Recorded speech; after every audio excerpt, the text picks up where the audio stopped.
जय जगन्नाथ मु सुचित्रा मो चैनल सुचिस किचन को बहुत बहुत स्वागत करुच्ची। जदि आपण मैंने मो चैनल प्रथम थर पर देखुं मो चैनल निहाती गोटे सब्सक्राइब लाइक शेयर करनियंतु। फेसबुक रे देखुतिले फॉलो करनियंतु।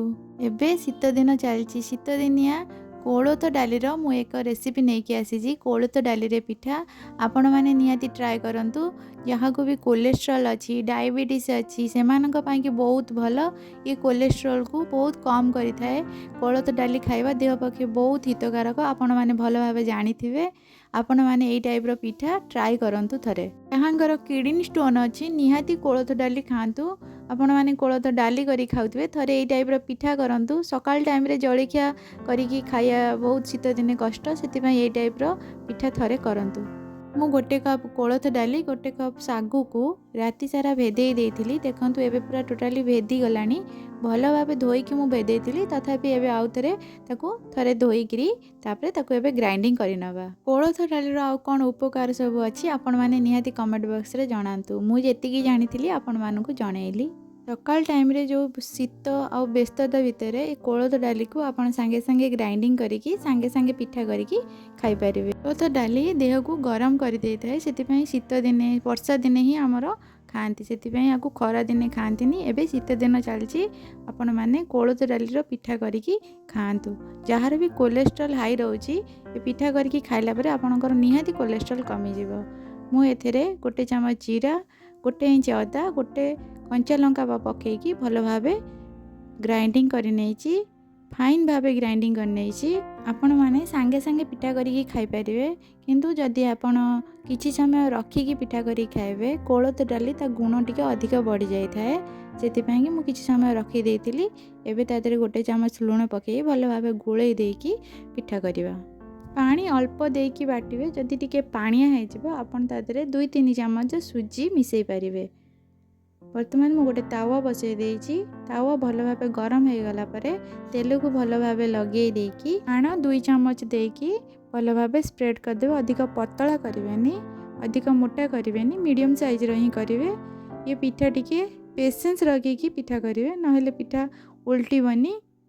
पिठाटा नरम होई थाए। कोलथ डाली सागु दुईटांक नरम दीटांक मिसी गला परे से पिठा ही नरम हेबो। सेतिपैं आपण धीरे धीरे किनी मीडियम आंच रे घोरे घोरे किनी पिठा करिवे। हाई आंच करिवेनी पोड़ी जीवो पिठा भल हबनी। तावारु भल भावे उठिबनी भांगी जीवो। देखंतु एमती जेमती कंचा कंचालिया टिके थिला सेतबेले पिठा जदि उल्टै थांती भांगी जाई थांता। वर्तमान पिठार ऊपर पट पूरा सिझी जाइछि किछि व्हाइट व्हाइट देखा जाउनी। वर्तमान पिठा को उल्टै देली भल भावे उल्टी गला। आपण माने टिके पेशेंस रखिकी पिठा करिवे। कोलथ पिठा सांग को मु एक राशिर चटणी करिछि आपण माने देखंतु। आउ राशिर चटणी निहाती घरे ट्राई करंतु। मु गोटे ग्राइंडर जार नहीं जाइछि सेथिरे गोटे मुठा धनिया पत्र दउछि। एबे फ्रेश फ्रेश धनिया पत्र होछि आपण माने गोटे मुठा धनिया पत्र फ्रेश फ्रेश नियंतु। गोटे इंच रो अदा गोटे लंका आधा चामच जीरा आउ लूण आधा चामच 2 चामच राशि आउ खंडे तेंतुली नहीं मु।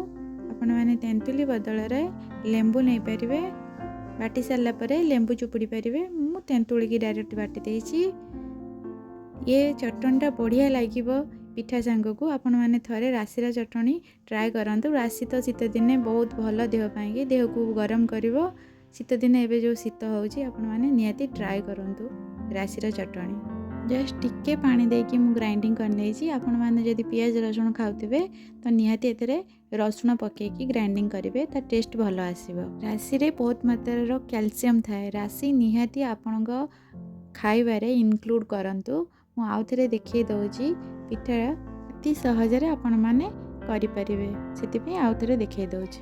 एही टाइप रो जेतबेले ऊपर एही टाइप रे हे जाइतबो आपण माने ताको उल्टेबे नहेले पिठा भांगी जिवो। पिठा बहुत नरम आपण माने खांतु। आउ केते भल लागुची टेस्टी लागुची निहाती कमेंट बॉक्स रे जणांतु।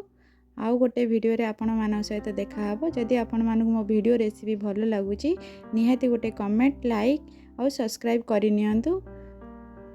आपण मानक पाई कि नुआ नुआ वीडियो नै कि आसुची आपण माने निहाती सब्सक्राइब करंतु आ नुआ नुआ वीडियो आपण माने देखंतु। थैंक यू मो वीडियो देखिथिबारु। जदि आपंको मो वीडियो रेसिपी भल लगुच आउ पिठा भल लगुच निहाती आपण मैंने कमेंट बॉक्स रे लिखंतु हाँ पिठा भल है कोलेस्ट्रॉल भी कमी जाइए बोलिकी कमेंट बॉक्स रे जणातु।